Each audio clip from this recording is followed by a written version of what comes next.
is to make sure that for the young people that are privileged to serve, that I never let it rest until my good is better and my better is my best. And for the young people I serve, they always think, well, you just want us to be perfect. Well, perfection is the goal. However, excellence will do. So, that was it for us. All right, so who likes the show? So, for the sake of space and time and the fact that I've not watched it enough to be completely efficient, we're going to do like a call and response version for Family Feud today, okay?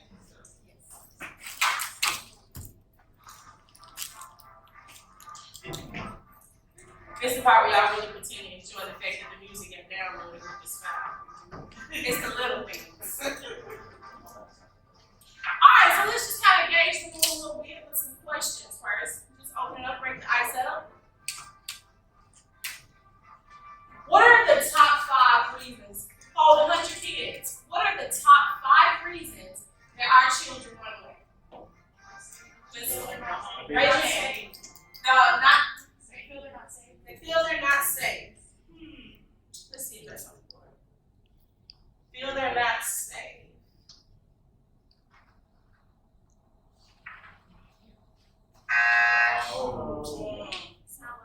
Want to hang out with friends. Want to hang out with friends. So would you say that's fair? Place to escape?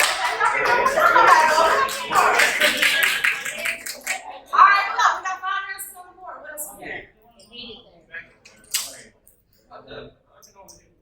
You want to be at home. Want to be at home. So would you say it's kind of tired of the system in itself, right? Yeah. What else? Do we have anything else? We got 3 more. Come on, guys, we do this. No answer is wrong. Well, it's not. Need to feel accepted.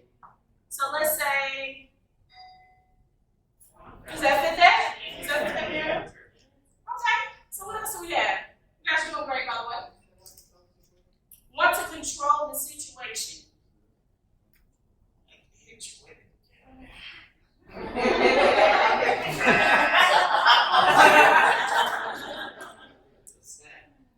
Staff?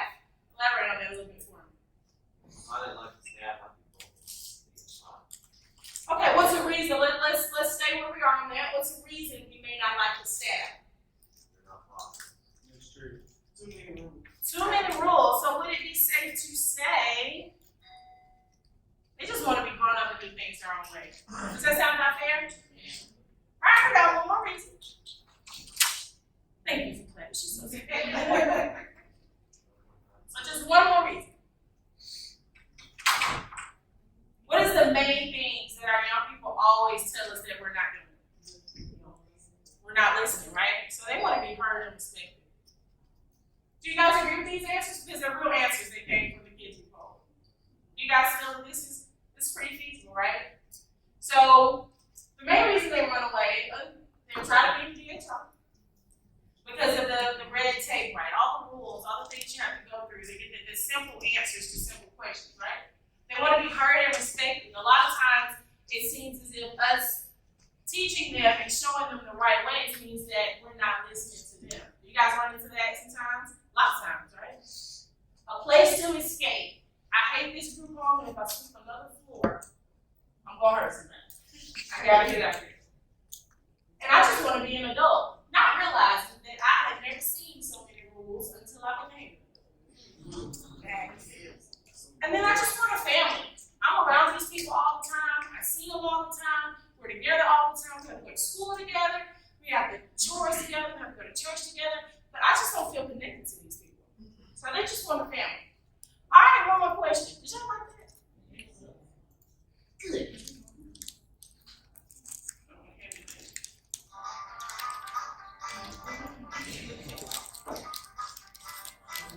Y'all don't see all this effort today. All right. What is the biggest thing? The biggest things that all our teens desire? Okay. So that's pretty fair. You guys agree with that?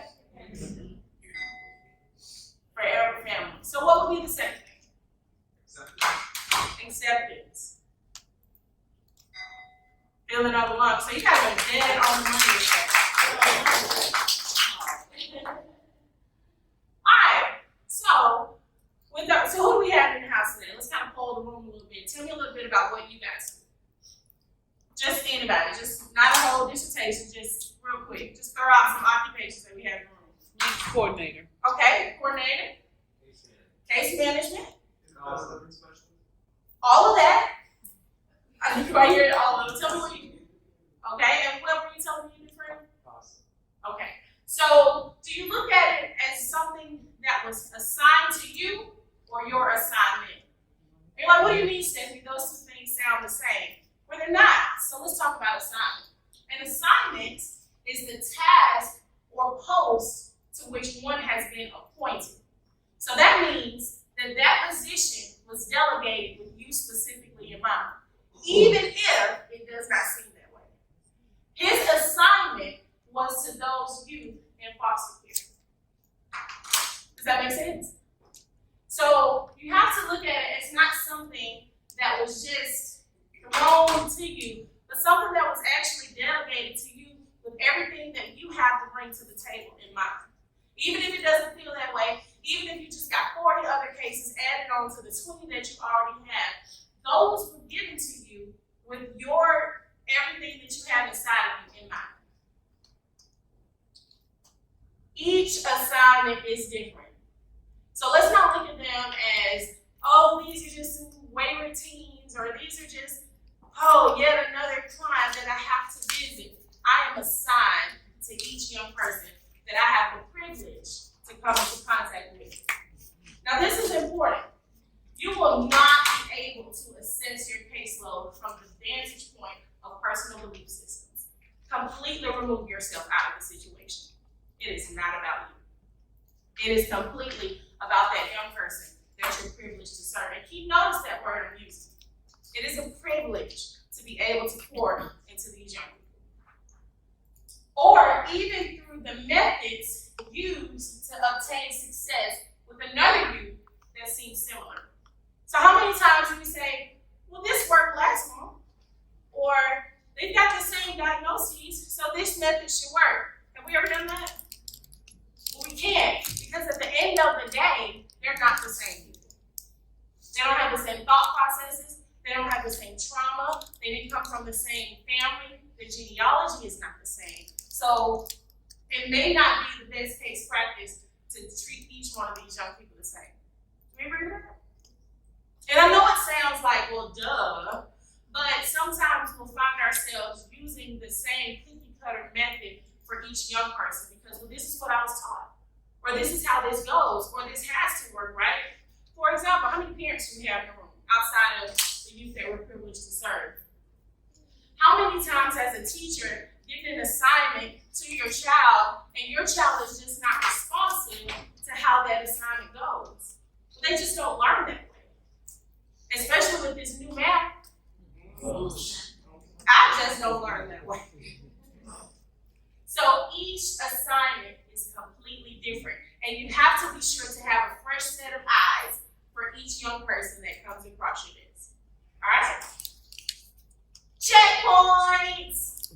So when you hear the word checkpoint, and I talk fast, I know we're going to be way up under time. When you hear the word checkpoint, what does that make you think of? What is a checkpoint? I think of racing. What do you guys think of? DUI. That's a good one. That's a good one. We're going to talk after this. So let's talk about what a checkpoint is. Feel free to talk back to me. What's a checkpoint?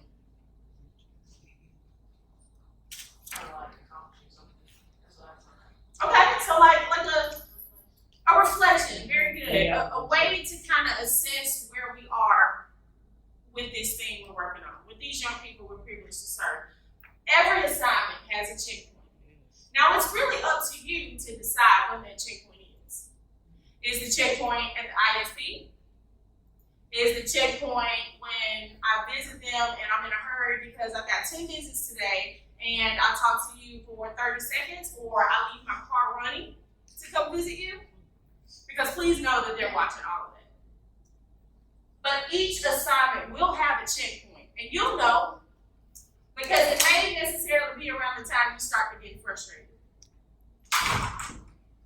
degree of intentional relational sincerity. Let's talk about that. What is intentional relational sincerity? Listen. So listening, Purposeful. purposeful, I like that. I'm sorry? Being genuine, right? Because that determines the focus of the compass of the caseload. Please know that these young people are not, they don't miss anything. And if you are not genuine, even if your motives are in the right place, if you are not genuine, if you're ingenuine, they can smell it like pit bulls. And that will determine how far you get to go with these young people, as well as the compass, which means the direction that this entire caseload will get to go. Checkpoints either forge the way for you to establish a deeper understanding of your assignment. Remember, we talked about that. This is an assignment. This is not just something I'm doing. We can all agree it's not something that we're established to do for a lucrative career. So it has to be an assignment. So the checkpoints, remember when we get to those points, we're reflecting, okay, am I really being effective dealing with this young person? Am I servicing their needs? We have to have those internal checkpoints to either establish a deeper understanding of your assignment. What is my purpose for dealing with this young person? What am I supposed to bring to them? Or allow you to use positive connections to delegate assignments as necessary for the benefit of the bottom line, success after care. It is not about us. It's not about how you feel. It's not about what you think. It's not even so much about your credentials. The bottom line, at the end of the day, is success after care. Can we agree with that? So if I am not forging the way in the way that I thought that I would be with this young person, if I'm not making that headway, if we can't even go through the drive-thru at McDonald's without button heads, I might have to delegate. And totally be okay if they have a better relationship with somebody else that you work with. Because at the end of the day, what do we focus on? Our bottom line. Success after care. I care about you so much that even if I am not the best thing for you, I'll make sure that you get the best thing that determines your success after care. Your suit is tailored. How many, we got some fellas in the room. How do any of you guys have a tailored suit? Come through. So let's talk about that. Let's talk about that tailored suit for a minute. What stands out with a tailored suit as opposed to one off the rack? It's made this for me. It's adjusted this for me. For my body type, I'm not the same. Okay. No one doesn't wear it. Nobody else can do it but you. Your suit is tailored, regardless of how the assignment ended up in your hands. My coworker went on maternity leave. We're short-staffed. Our grant funds got cut. I got promoted. I got demoted. Regardless of how it ended up, you are tailored for it. If it comes to you, it's for you. Flat out. There is always something you already possess that will serve as beneficial to the successful engagement of young people. It's gonna always, I don't know nothing about this child. There is always something that is always inside of you. Don't ever doubt that. Now what happens is, maybe we need to go to a checkpoint. Maybe we need to see, what am I not doing? Am I having a horrible day? Am I actually the infection that is preventing the cure? And that's a hard pill to swallow. But at the end of the day, it's about that bottom line, which is success after care. And sometimes you have to ask the hard questions and have the hard conversations with yourself. But there is always something that is already inside of you. I have to versus I get to. All right. So, left-handed. Okay, so what are some things? Let's talk about some words to describe young people. Just whatever, probably no judgment. Awesome. So is that which side of it? So awesome. I put it here. Throw something else at me. Resilient. Resilient. Know everything. Know everything. Hard-headed. Creative. Oh, get on the road. Creative, I heard that one. What was the other one? Resistant, I think. Man, I didn't say awesome, I said awesome. Oh! My apologies. What else we got? Two more. We still want awesome? People want it. Give me one more. Determined. Determined. So your perception forms your reality, right? We hear that all the time. But it's especially true with the population that we deal with. How you view a thing will ultimately determine its outcome. If I'm dealing with somebody that's resistant, I'm probably going to view them as, oh my gosh, I have to go see such and such today. If I'm dealing with somebody that's hard-headed, I'm going to be like, oh, I got to deal with this hard-headed joker today. But if I'm going to go see that awesome individual, I need to see Stephanie today. Y'all see where I'm going with this? How am I really viewing the young people that I am privileged, there's that word again, with the opportunity to serve? How are we looking at them? How are we handling? How is our interaction with them? What are our nonverbals saying? What are our eyes saying? Do we look them up and down before they get in the car? Are we upset because they want to listen to a certain song on the radio? Do we unknowingly force our personal belief systems on them because they've never been our age, but we've been their age? And for us, that's enough for my way to be right and your way to be wrong. Everything. Hear me. Everything. Every bad ISP, every horrible court date, every tough visit with mom, every chore that's uncompleted, every bad, whatever it is, everything is either a teacher lesson or a lesson to be learned. Now, your perception determines what role we're in on it. The roles of teacher and student will fluidly interchange. Never, ever, ever be in a position where you are unteachable. Because believe it or not, these young people are amazing teachers. But what are they teaching you, Stephanie? I can't understand that. What songs are they listening to? That's why I'm all about letting them change the radio when they get in the car. Because what songs you listen to, let me know what you're thinking about. If I know what you're thinking about, then I know what we need to talk about. If I know what we need to talk about, then I know where your mindset is and what decisions we need to make. So in that moment, the young person is the teacher and I am the student. And I don't ever want to be in a position where I am too there, for lack of a better term, to learn anything from a young person. Because it wasn't that long ago that I was one of those young people. And be open to that. The roles will fluidly interchange. Some mornings, you'll be the teacher, they'll be the student. Some days you have to just let them come into your office and say nothing at all. Because the key is, if I ask you to listen to me, and you immediately start telling me why I shouldn't feel this way or why I shouldn't do this, you haven't done what I asked, which was to listen. That word opportunity, let's talk about that. Do we always feel like what we do is an opportunity? Of course not. We're not going to be superficial in this, of course not. But what happens is every morning before we walk into our office, we say, you know what? It is a privilege to be around these young person, and I'm so glad I was chosen to do it. It'll change some of these adjectives, right? Notice the frowning face. I have to.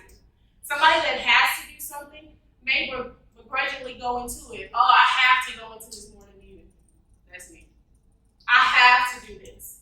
I have to go get the kids before 6 o'clock because I don't want to pay $1 a day. I get to hang out with you guys today and talk about the amazing young people we get to see. I get to do that. Because you guys could have chosen any other workshop to be in but you chose this one. And I don't take that lightly. And that is the exact same mindset that I have with the young people. We're privileged. It's not something that, it's a privilege. It's a privilege to be in a position to shape and mold the mind and heart of a young person. That is a privilege. It's a privilege to see someone who you met at 6 and bump into them again at the grocery store at 18, and they cannot wait to update you with what's going on in their life. But you know what? It is also a privilege for a young person to call you because they trust you when they're homeless and they don't have anywhere to go. And they know that if I call you, even if she doesn't have the answer, even if he doesn't have the answer, he can get me to it. That's a privilege. Everybody cannot say they have that. If a young person calls you before they call their biological family to answer a question, that is a privilege. And you are privileged with that opportunity. The village is not just for the youth. It takes a village to raise a child, right? And we focus so much on the village being for the young person. They're not the only person that needs a village. We are all a village. And if I need some sugar, i.e. help with this case plan, then I'm going to go next door to you and I'm going to get it. If I can't seem to make headway with what I'm doing and there's somebody that's dealt with this before, if I'm new here, then I'm going to go next door and I'm going to ask my neighbor for help with what I'm doing. Tougher assignments. Verbiage is so important because it forms your perception. There's no such thing as bad kids. Those do not exist. They're a tougher assignment.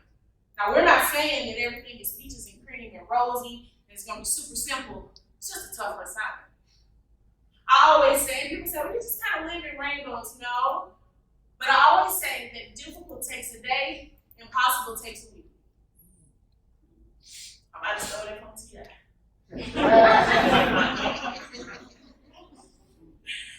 Tougher assignments instantly tell you that this experience will either teach them something or birth out a characteristic that you'll need as a tool now, as well as on your next assignment.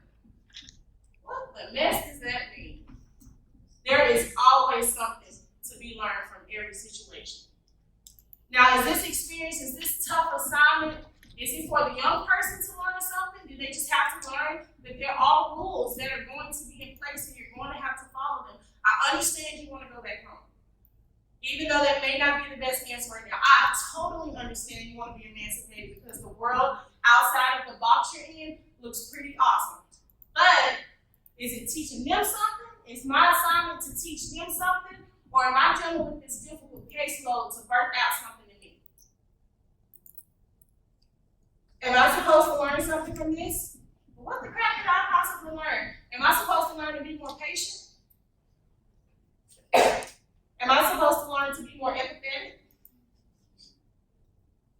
Am I supposed to learn how to understand a young person who still wants to go home to a parent that's not even attempting to work the case plan?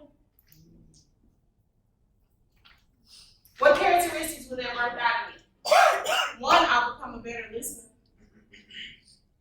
I have more patience, which teaches me to respond to things in a different way and not to react to them. We'll talk about that in a second.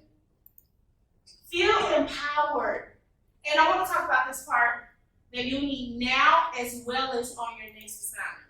You know how we talk about that continuum of care? That's not just for kids. That's for us too. It all connects. It all connects. So if you're dealing with somebody that's super hard to deal with, I just can't engage with them. They just won't talk to me. They just look at me like I was the dumbest person they met today. Well, you take whatever characteristics, always be in a reflective position. The great words of Michael Jackson. Check out the man in the mirror.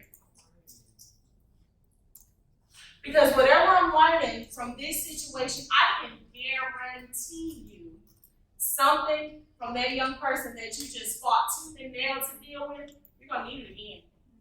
It all connects. It's a continuum of care. And as long as we continue to care for these young people, it will all connect. Feel empowered to connect with other resources or assistance. I know numbers are important, I know sometimes certain agencies have to pour these numbers so that we get the grants funded, but feel empowered to be like, hey, can you help me with this? And don't look at it as a position of defeat. Look at it as a position of empowerment. Because again, as we discussed earlier, what is the main purpose of it all? That bottom line. It has nothing to do with us. And even if I'm not the best person for you, I have to care about your success after care enough to connect you to who it is. Now the goal is for you to use all you have. That sounds very draining, doesn't it? You gotta use everything, all. All you have to do all you can. All you can. And sometimes all you can is not the best result. Everybody's not gonna have a cookie cutter ending. But at the end of the day, if you can go home and know, you know what? I did all I could. I did all I could. And you'll know to help a young person realize all they are. Now, did I say that the end goal was for them to have reconnection with family? Did I say that the end goal was to make sure that all my narratives were on point and to make sure that my supervisor knew that I was doing a good job? The goal is for me to use everything I have, everything that's tailored to me, everything that's in my suit, all my measurements, everything that I went through to make sure that the young person realizes all that they are.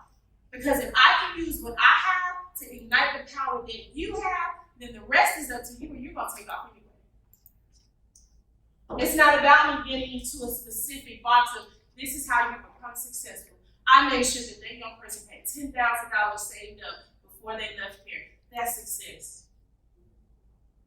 Well, sometimes success is just realizing and helping a young person realize, regardless of everything that happened to you, regardless of what your mom says, the judge says, or even sometimes what I say, you are a winner. And no matter who helps you build the boat, at the end of the day, only you can set the sail.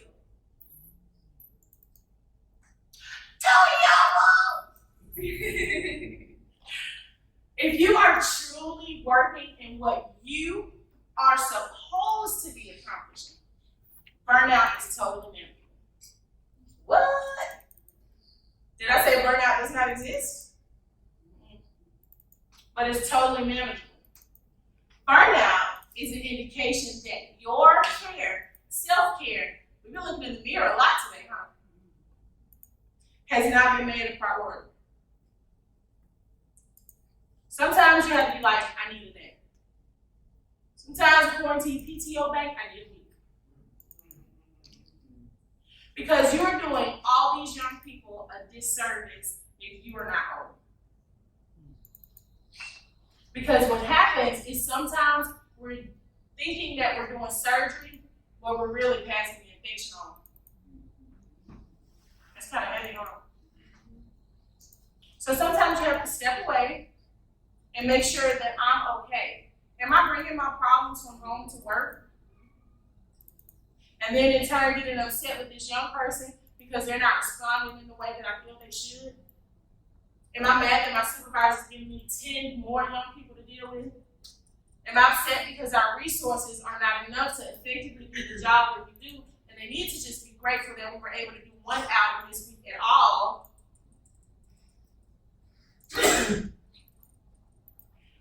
Never, ever, ever, ever, ever feel guilty about taking out time to release, relax, and reset. And that could also be a checkpoint. Am I stressed? Why am I stressed? What's stressing me?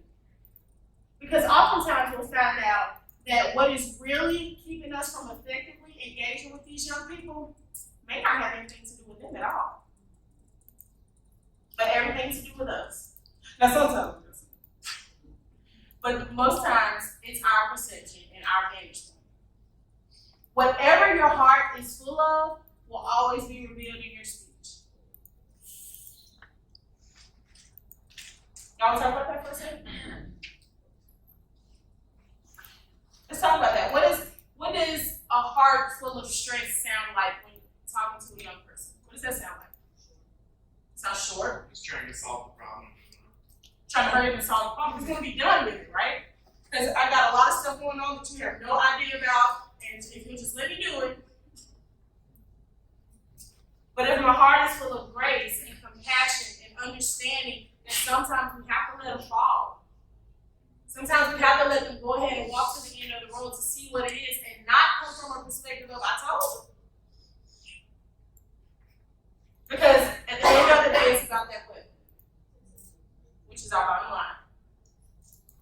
So whatever your heart is full of, it's going to come out in your speech. So if you're completely always almost saying negative things to these young people, oh Lord, you dyed your hair again? How many colors is in the rainbow? You're going to show me your navel every day? Do you have any shorts that can almost come to your knee? Now, what do those things sound like to the person that's wearing and feeling these things? Because to them, I look fly, this new purple and green is going to be popping. And then you get in the car with the case and they're like, oh, Jesus, this shot that I have to have one more time. How would that make you feel? Judge, right? Which means that that person is more than likely not doing what they're not listening. If you truly want to engage effectively with young people, you gotta be heart healthy. What's some ways we can be heart healthy? What's some ways to be heart healthy?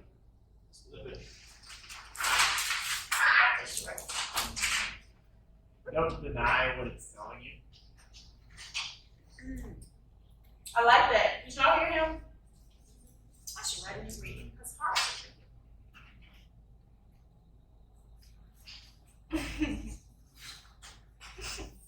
What are some ways we can be heart healthy? In terms of effectively engaging. Because we're not going to eliminate the fact that some days you just don't feel it. I don't want you to feel like you have to leave here and live in a fake cloud. That's not what I'm saying at all. Because life happens. And sometimes you just have to deal with it. I had life happen to me every day this week while I was here. Even to the point that I was questioning, does this mean I was not even supposed to be here this week? What the crap? Come on, universe. But I wanted to be intentional to not let what I was personally dealing with bleed on the young people that I have the opportunity to be privileged to serve. So in that situation, the way that I was heart healthy was I had to just take them in and be like, Stephanie, you are in Florida. You can't do anything about Alabama stuff right now. And I had to take that second to just deep breathe, relax, and reset. And you know what? That second half is always the better half. We had our Gatorade, we had our coach talk from saving, and we're gonna go out there and we're gonna kill it. So other ways to be heart healthy.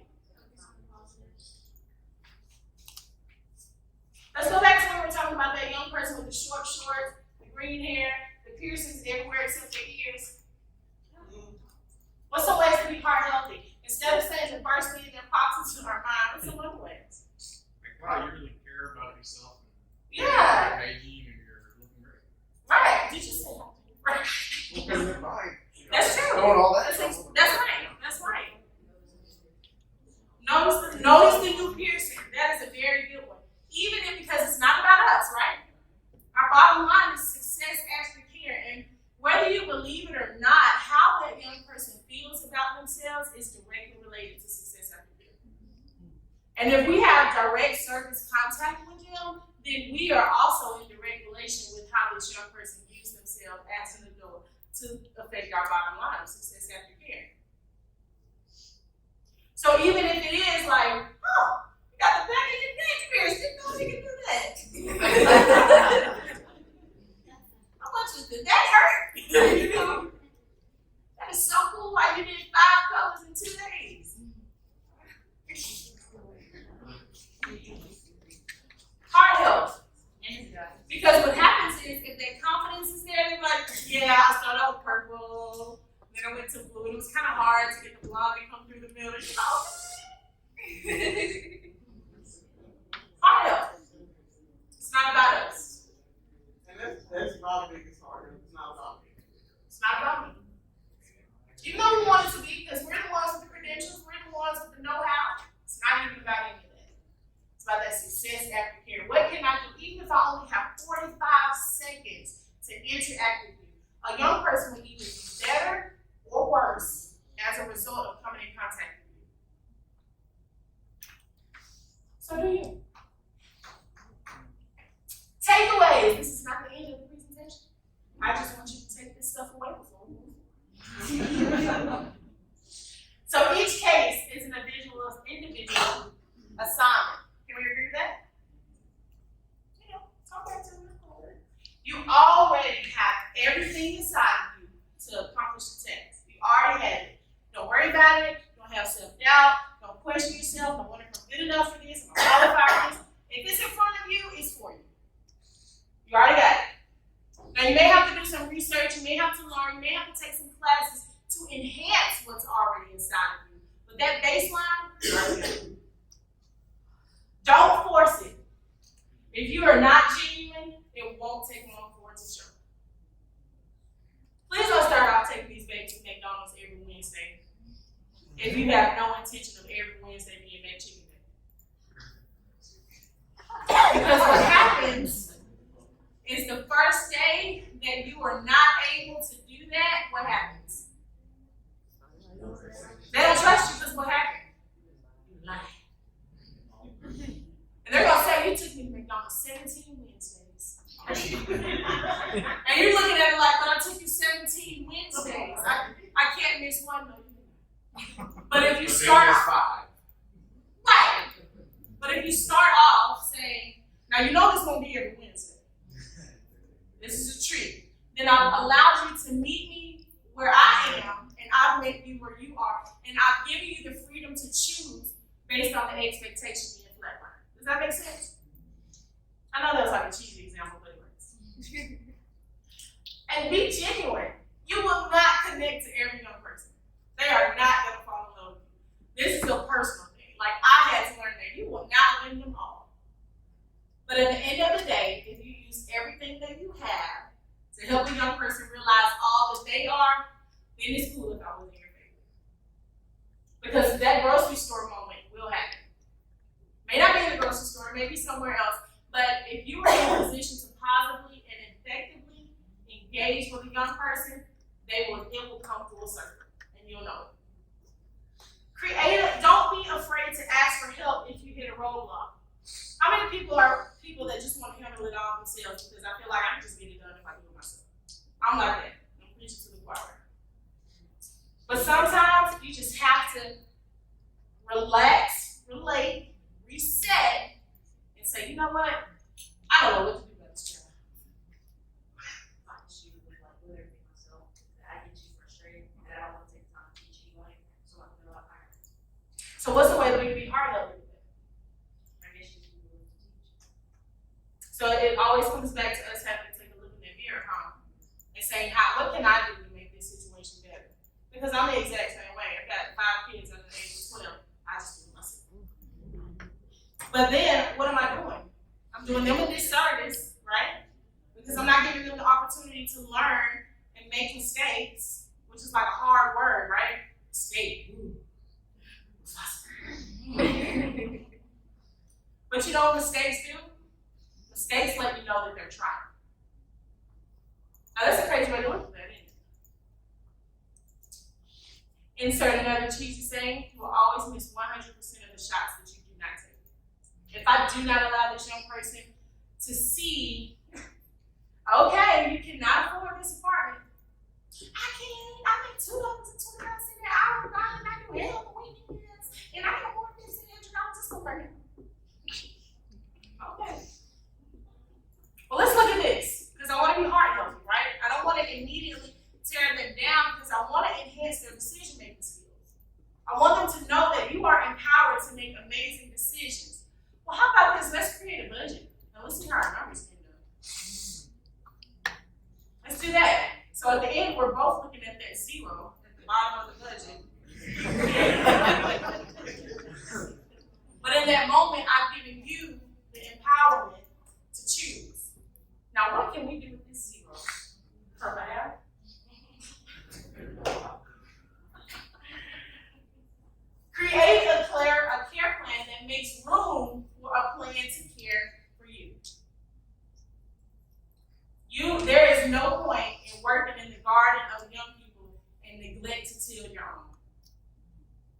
And how frustrating is that to have worked to make this beautiful youth garden all beautiful, my caseload is good, I visited everybody, my narrative report, my supervisor's happy, and then go home to a house full of weeds. How frustrating is that? Because now, what is your next morning going to look like? Because now I'm frustrated that I have to go work in the garden again, but I had to work through weeds to even get in the car to get to my next garden. You guys say I got it. Alright, what are some effective ways that we can engage with our teams? We can improve our relationships. What's some ways we can improve them? I see you yawning, I'm about to wrap up. What are some ways we can improve the relationship? Let's assume that the relationship is good. Just get to know them. Don't listen to them. It's great. Shared experience. Sharing experience. If you want info, you gotta give some. Go pop up at anything. Graduations.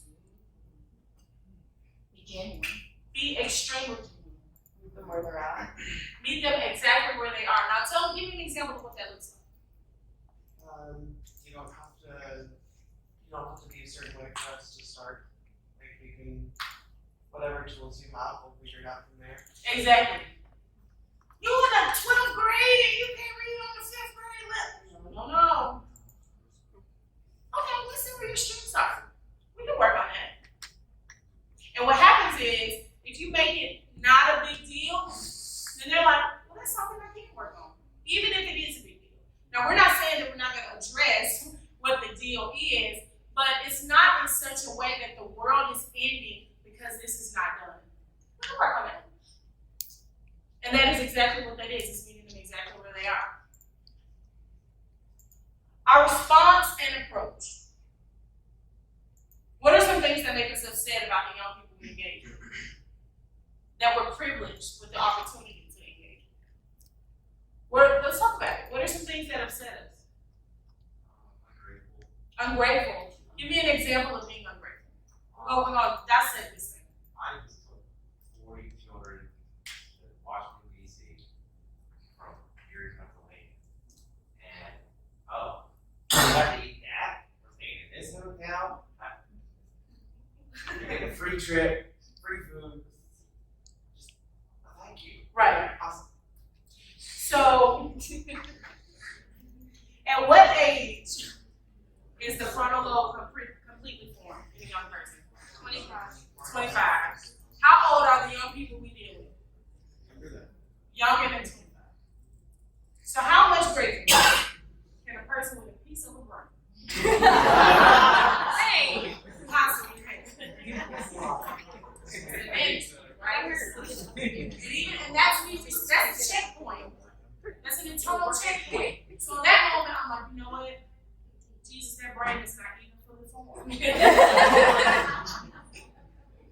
We're saying that there's something, because that now you reset it, right? Because I'm not looking at you as a person that's ungrateful. I'm looking at a person that does not even understand the sacrifices that were made to get you to this point because your brain's not good. And I can't hold you accountable for a piece of the brain. It's like we learn how to say thank you when we're 2 years old. Right. But we don't understand gratefulness. Saying thank you and being grateful are not the same. Because they can say thank you and be like, thank you. And then you still leave feeling unsatisfied, right? Because it was ingenuine. But let's take ourselves out of that because they're still going on the trip. We still have to feed them. We still have to check them into this hotel. And we still have to do all these things. So at that moment, I'm going to remove myself and my personal belief system out of it. As much as that sucks. To be like, come here, you little ungrateful son of God. Let me talk to you. What are some other ways? Because our reaction, let's talk about the difference between reaction and response. Great job. Reaction is impulsive.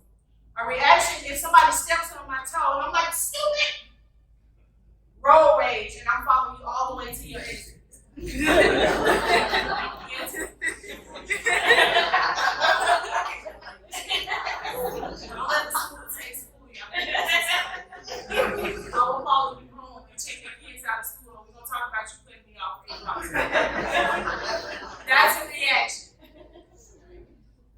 about a response. A response means I put some thought into it.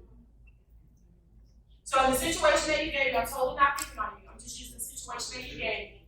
A reaction would be, did you pay for this? A response would be, well, it's a mile away from the comfort zone. That's why we're here. And there's a way to respond in such a way because, again, we're talking about that frontal lobe and all those things that the brain is doing that we're talking about, the cortisol that's being released in these young people, and the obligatus, the amygdala, all that. Their brain is always on fight or flight, always, in every situation. They're always fight or flight, fight or flight. So them asking that, they're either going to fight, flight, or faint. So they're always in a defensive stance. A lot of that is based on, of course, what we understand to be the trauma. So they're always like, we got to stay here. What you got to say? Am I going to react or will I respond? Validation changes. Are we validating our young people? Are we attempting to validate our young people? It's self-esteem. It ain't got nothing to do with me. Are we validating? Are we letting them know that no matter what happens, no matter what I read about you before I met you, no matter what chaos you may bring to my personal life because of what I have to do to make sure you're okay, am I always in a position to validate you? You know what? I'm so glad you brought that F2B. We're going to get a C next time. You did an amazing job at your ISP. You only cussed them out twice. Totally stepped up. I reached my house. And it's amazing. You did not throw a chair. You didn't. You didn't throw a chair. So proud. If it was Wednesday, we'd go there. What about the changes? Things are always changing, right? Things are all, for us it seems like the world is going slow, but for a young person it's always changing. Something is always changing, and they're always processing. They're always processing. Even the young people that were here, what'd you say, Sophia? Because you have to offer them stability, even whenever their lives are changing. You can make sure they know that you're always there. Did y'all hear that? She snuck in, but it was good. Be that stability. In a world where everything is based on what you're not doing and what goals have to be met and who I have to call to get this approved. You know how frustrating that was? I was a foster care. I was a state baby. Then I got adopted. Then I got placed back in the foster care. You know you could return. Who knew kids had receipts? And you could return a kid that you had adopted back in the foster care. So I was always processing things, and still to today, still suffer with processing things from a viewpoint of rejection, right? Because I'm in that defense mode. So I'm ready for somebody to be like, nope, can't do it. I'm like, what's what you got? So how can we be that stability for those young people? Can I at least consistently come see you? Can I not treat you like you having my cell phone number is the worst possible thing on earth? Can I at least be a person to you? And even if you can't, because it gets excessive. I know. Sometimes it's excessive. Can't talk, text me. They love to text. But in that moment, even if I can't be everything that you need, I can be a sense of stability for you. I know you'll answer. I know even if she doesn't answer, she'll call me back in 24 hours. And if you say you're going to do something, do it. If you cannot do something, say that. If you don't have the answer to something, I don't know, but I will find out for you. And what that does is that connects those dots of trust so that all those things, all that cortisol that's being released in their brain can get out of flight mode, at least when they see you, because their brain is like, hey, we can trust them. So they don't have all these weird waves that's like, you can't trust them, girl, they just gonna lie to you like everybody else lied to you. And they're continually processing, but when they see you, this is a safe space. She's kooky, but she answers her phone. Oh, clicker. Being discouraged, not taking things personal. Do we take things personal sometimes? We don't take things. Why do you think that is? We're human. That's say that. We are human. And we have things that we're dealing with at all. How many times have we been made to feel like we have to completely turn ourselves off to be an effective caregiver for these young people? Sometimes I feel like that. Like I can't, my whole life doesn't exist when I get to work. That's not me. But I can't take it personal. And I can't be the infection on the surgery table. I have to heal and never cut without healing. If you have to have those hard conversations, if you have to say something that's really not appropriate to get them to that bottom line, which is success after care, if you ever have to cut, have a Band-Aid ready. Does that make sense? And if you want to correct, first connect, then correct. It'll be easier. I promise it'll be easier that way. Before I go into all the things that you are not, and all the things that you don't have, and how your life would be better if you would just follow my plan, do you really think a young person will be receptive to anything that you're attempting to say if they don't first have that connection with you? There's a humongous orange extension cord sitting over there. It is not plugged into anything. How effective will it be at distributed power? Not at all. Why not? It's not plugged in anything. There's no connection there. I'm not sure whose device this is, but it's plugged into this wall. It's connected to a power source. So if this phone is ever going to charge to get to the bottom line, which in this case would be able to have a phone call or surf the web or do anything to help get out of this workshop, it's got to be connected to a power source. And if there's something wrong with my phone, if there's no power, which means I'm not connected, I'll never be able to figure it out. So you'll never be able to correct an issue with a young person that you've not yet connected with. You gotta say, I got it. How can the terms reaction, response, and relationship help guide best case practice? Now this is when y'all talk to me. Because we talked about the differences between reaction and response, right? So how can we incorporate that to help guide our best case practice? I think when you have a relationship, you automatically don't want to react. It seems like you don't want to hurt them. You know, a lot of times the reaction is impulsive. You know, those things can be negative. So I think if you have a relationship with the youth, then you automatically want to respond instead of react. Did y'all hear it? You want to choices lead, feelings follow. Choose to respond. Even if you have to take them, and you'll look really, really deep just sitting there listening while you're processing, getting your emotions in check before you respond. Even if you're really not, if you're trying to calm yourself down, even you taking that second before you respond looks really good. And it helps to connect those dots with that young person because they're like, yeah, I really processing what I just said. And they're not angry or anything. They're listening to me. So I can trust them. So brain waves, chill out, cortisol, slow down. This is a safe space. We're going to improve our relationships. The biggest barrier oftentimes to engagement is that relationship between you and the team. Now, one ship is floating and the other one's sinking. Which one do you think is which? It's okay. This is a judgment-free zone. Which one do you think is which? Do we feel sometimes that the sinking ship is the teenager? We feel like that, right? Because, well, sometimes, right? Because the choices that they're making, the things they're doing, they're not being responsive to the skill set that we're presenting. So in our minds, it looks like that ship is sinking, right? Not so much the case. It's about the relationship. So if their ship is sinking and my ship is floating, there's a disservice going on somewhere. Because I have to have relationship. How many people here in a relationship? Married? Feel like relationship and being married is not the same. What's the best part about your relationship? Trust. That's very good. Anybody else have anything? Communication. That companionship, that rider, right there with you.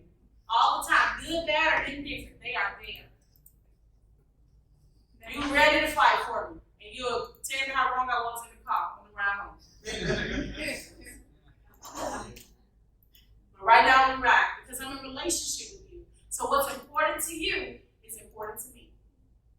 Now we can work out the logistics later, but what's important to them has to be important to me. I remember when I was younger, my foster parents would never, they'd be like, well, how was your day? So I'm telling them about this little girl and all this other stuff, and I remember her being like, oh, that's kid stuff. Well, ma'am, kid. And so I always wanted to improve those relationships. And so I have a 7-year-old who talks my ear off incessantly about why do we get this child phone? I don't know, because she texts me like crazy. But I want to build a relationship with her. So if it's important to her, it's important to me. So you know what happened? She's like, Mommy, you know Ashley, little girl from lunch. Yeah. She wasn't expecting me to remember that, to listen. So how can I apply that to the young people that I'm privileged with the opportunity to serve? Yeah, because school is just, oh, you just wouldn't understand, because school is just so tough right now. Oh yeah, the math teacher still giving you trouble? Let me know how I can help. Something as simple as not having the therapy visits and the things that we have to do for the young people, let's not have that happen during school hours if possible. Something as simple as that.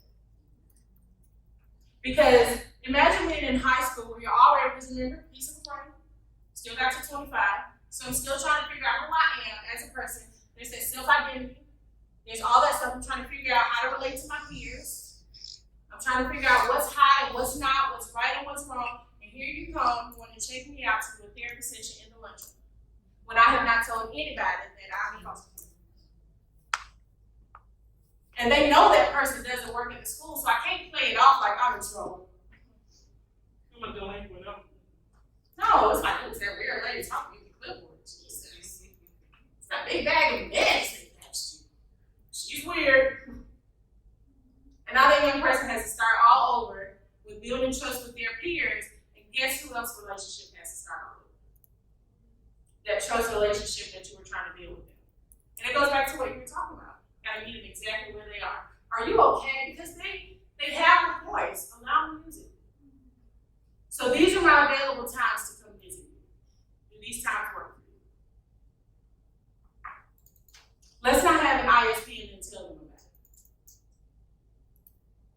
Let's not say, okay, we're gonna talk about this, and that, sign here. That's not empowering them, right? We don't even let the power companies send us a bill until they're giving us a whole dissertation about how they came up to their number. At least that one.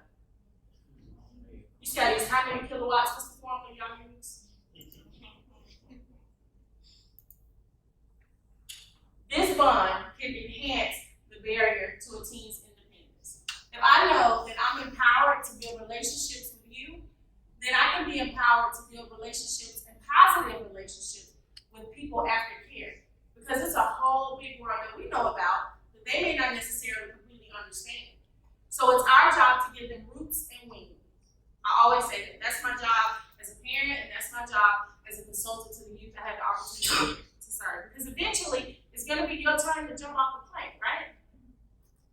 You can watch the boat, you can do all this other stuff, but eventually it's going to be up to you. So my job is to give you good roots, which is a good foundation, which is all the information. You'll never say, I didn't at least present the information to you.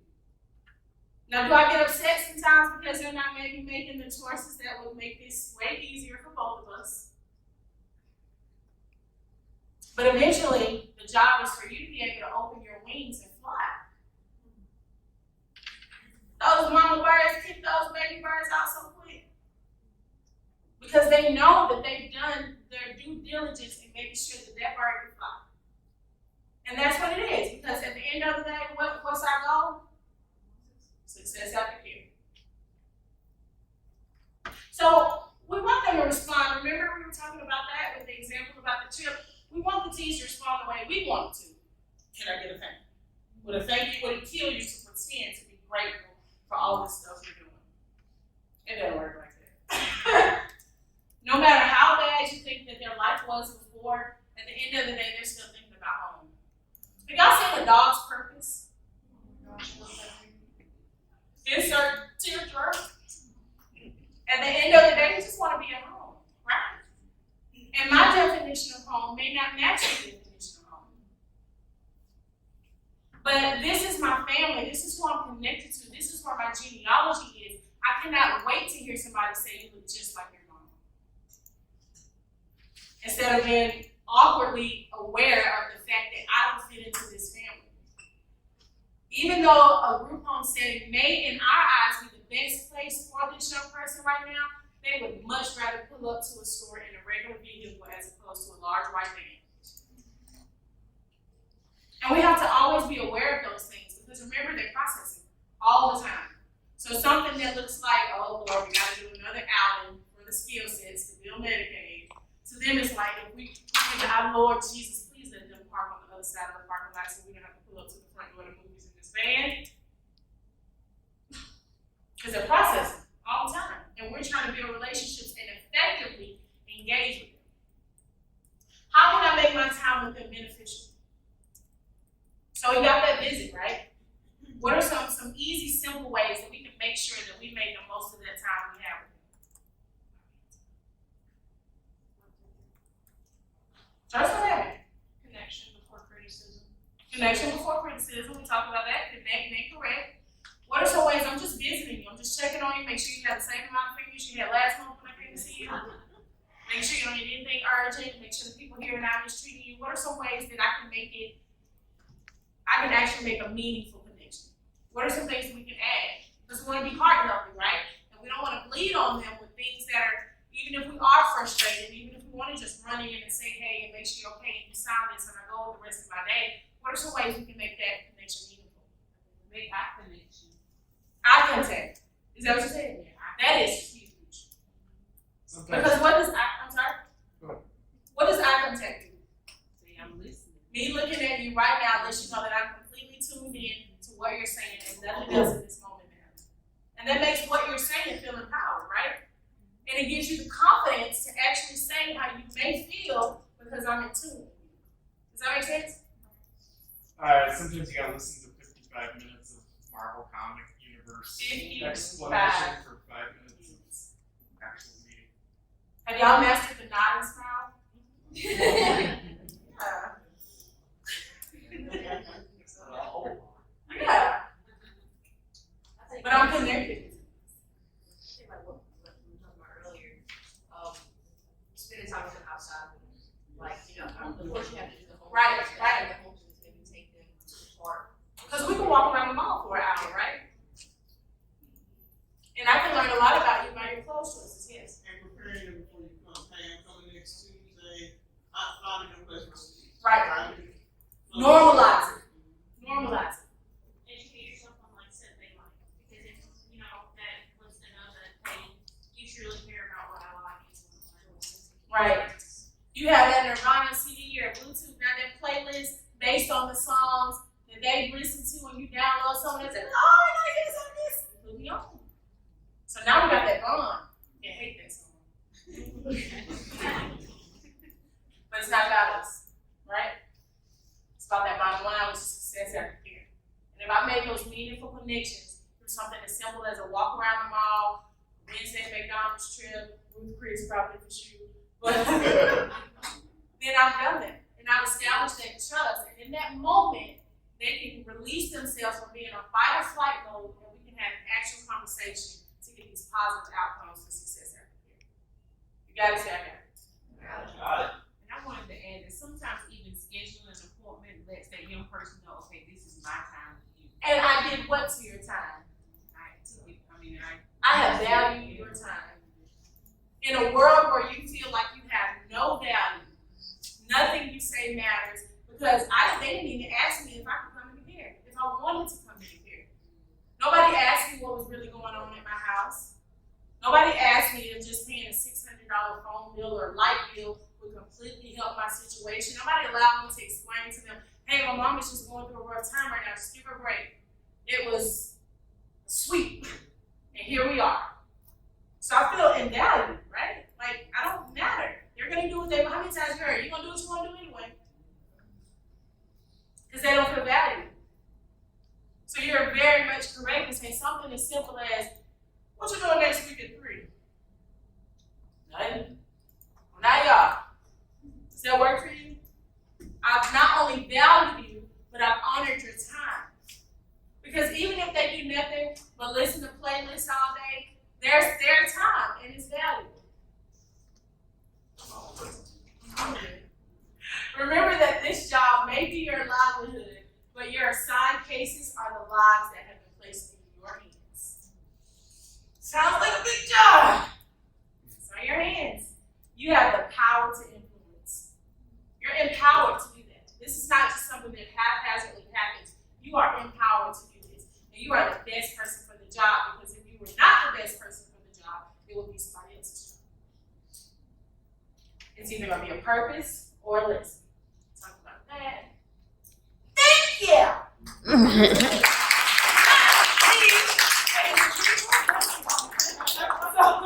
Thank y'all so much, because I totally understand that this job is not for the faint of heart. I totally understand that. And I understand that the work that we do is day in and day out. There's technically no such thing as an off day. You are always on call, and you always have to be ready to move at any moment. That's how relentless work. And I totally appreciate the work that you do to positively direct the future of these young people we serve. It is not easy, but it's a suit that's tailored just for you guys. It does not go unnoticed, even if it seems like it does. Even if your supervisor doesn't notice it. Even if you didn't get nominated for the parking spot in the front.